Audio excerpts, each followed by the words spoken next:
Okay, I have a 2000 Fender Stratocaster neck made in Mexico that I am going to be working on a little bit today. Today I'm going to pull the nut out of it and show you guys how I do that. I've already started pulling the frets. I got 3 of them done, and I decided I was going to go ahead and make this video to show some people that I know how I do this, because they've asked questions several times. So I'll show you the tools that I use. I show you how I do it. What all is entailed when I do these.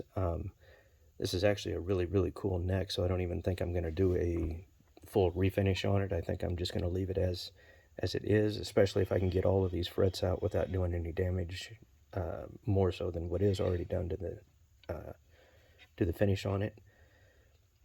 You can see where it's got a couple fingernail gouges in it that just kind of give it some really cool mojo. It's got some really nice fret rolling for a maple neck. You can see that this thing has had a lot of play wear to it. You can see where it's been polished in. You can see from the finger wear. If I come over here and roll it across, you can start to see where you know, the DNA left over from the player has done some really cool things to the finish on it. You can also see how serious some of the fret wear is on this thing. The other thing that's about this one is there is probably enough fret that I could just do a recrown, a level and recrown with this, but I have a plan for this neck that's going to require bigger frets.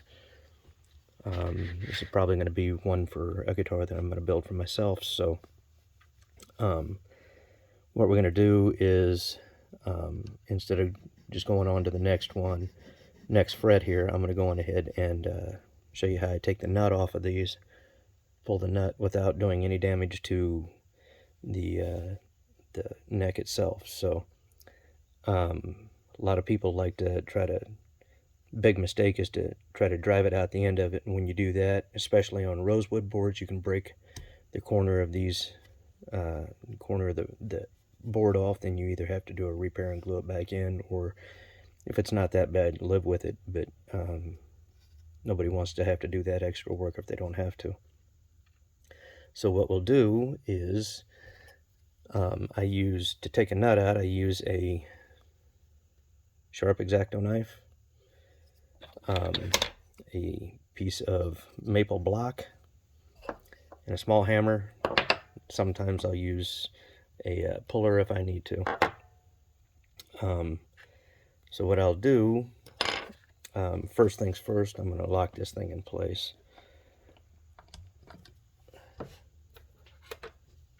Because I don't want it to move around on me at all if I don't have to. There we go. So the first thing, well, let me try that again, sorry. First things first,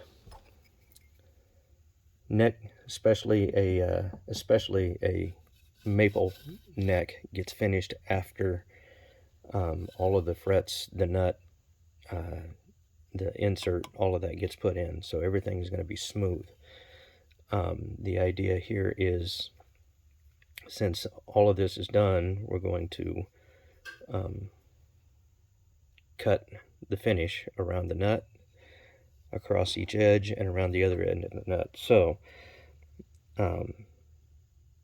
right on the seam, you make your cut. I find it best to work from the center of the piece that I'm working with when I'm on a knife towards the edge.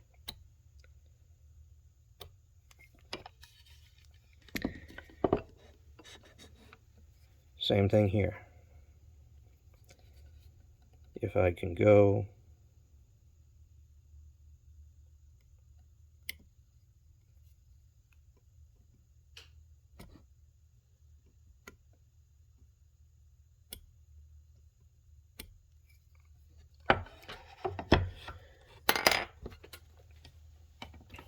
towards the edge, I will.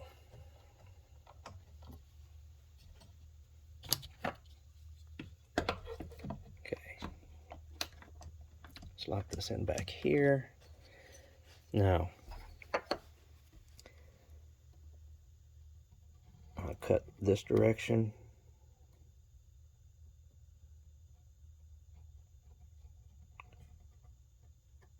To take away that finish there.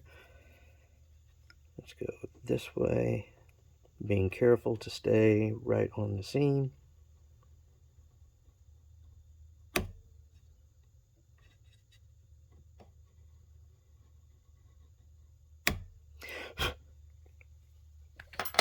Now I'll take the maple block, a small hammer,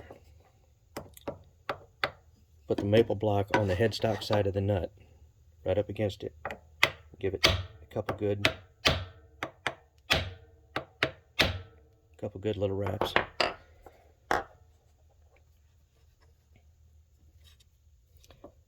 And very carefully get a hold of it. Just pull it out. The couple raps is, you never know if one of these nuts have been glued into place or not, and if they've been glued in, then you got to break the glue. This one in particular didn't, and hitting from this side over makes sure that, or helps ensure that you don't break this side of the fretboard off. So there we go. That was actually a clean install with no glue in it, so I'm not even going to have to clean that nut slot out. So that is a bonus.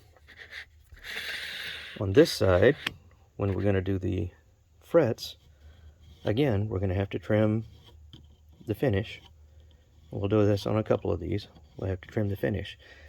My fret pulling pliers, if I can talk right, I just used a really cheap pair of end nippers that I ground off on a grinder and then cleaned up with a file so that I would have a nice smooth edge. And the idea with that is when you get under the fret, you push down against the fretboard, and as you squeeze, the taper underneath will actually do the work. And when that taper does the work, it will lift that fret up. You never want to pull up when you do this. Pulling up will cause tear out. It'll rip the wood, it'll tear it, you'll have chunks come out, and then you'll have to do some kind of repair. But if you let the tool itself do the work, and you have a good, smooth, sharp edge on it, it will do the work, and you will end up like these with no tear out on them and a completely reusable neck again. So let's give it a go.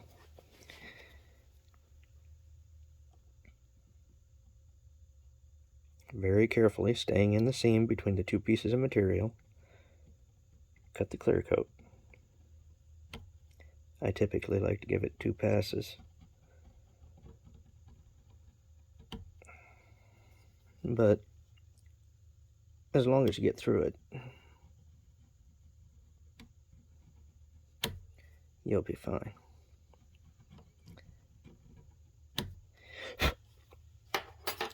Okay, now the idea here is I am going to get right on the very edge of the fret. Get this situated here.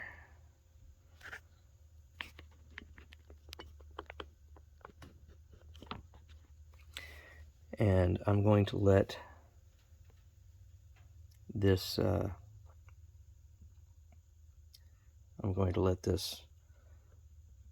tool do the work. I'm going to start on the very edge, and I'm going to just ever so slightly move my way across each time I squeeze this. So let's start on the very edge. See if I can get underneath of this fret. If I can't get under it, what I'll have to do is wiggle it back and forth a little bit. Get a bite on it, wiggle it back and forth just a little bit. Oh, there it is, it's under. And you slowly walk your way across. And if you notice, you'll see that I'm only moving this tool about 1/8 of an inch, 16th to 1/8 of an inch each time.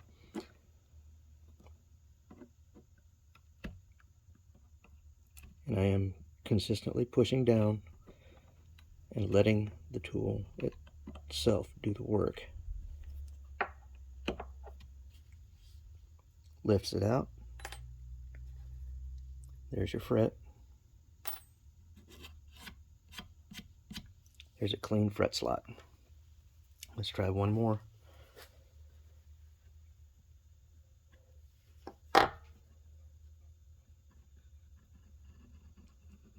Now, obviously, on a rosewood or ebony board that doesn't have any finish on the fretboard itself, you won't have to do any cutting.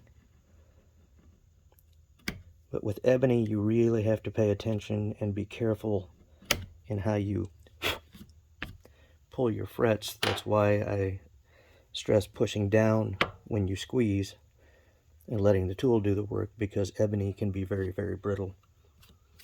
And it can be really cantankerous when you go to pull the frets out. Rosewood is a lot more forgiving. Let's get you a little wiggle underneath of it. There it is. Squeeze, squeeze. 3, 4, 5, 6, 7, 8, 9, 10, 11, 12. If you noticed, that was 12 squeezes to get across the 5th fret, which is down towards the skinnier part of the board. Work slow when you go across them in small increments, and you have less apt to have more tear out again. So, like I said, you end up with some really nice clean fret slots without any tear out doing it that way. The next thing I like to do, or that I do, is I have a Hosco fret cleaning saw, and this saw does not have the teeth are not offset, so it does not have a wider kerf than the blade itself. This blade is a 1/2 millimeter in diameter, in thickness, not diameter. It's not round. And what you do is you take this and carefully just clean out, you know, in case there might happen to be a little bit of debris left in this, or if the fret had been glued in or anything. You got to make sure that all of that is clean, so that all the way down to the bottom of the fret slot, there's nothing that's going to keep that fret from seating all the way down. And when it's done, you have nice clean fret slots that are usable, workable, and in good shape. And just like that, right now I'm 5 frets into removing all of these old ones. And when I'm done, like I said, I have a plan for this. This is the old fret. If I can get it there. There it is. There's the old fret that I'm going to replace with this bigger fret wire. So that's my plan for this neck, and it'll go on to a build that I haven't got all the details on yet. I just know that it's going to be something that I'm doing for myself. So, all right, thank you very much.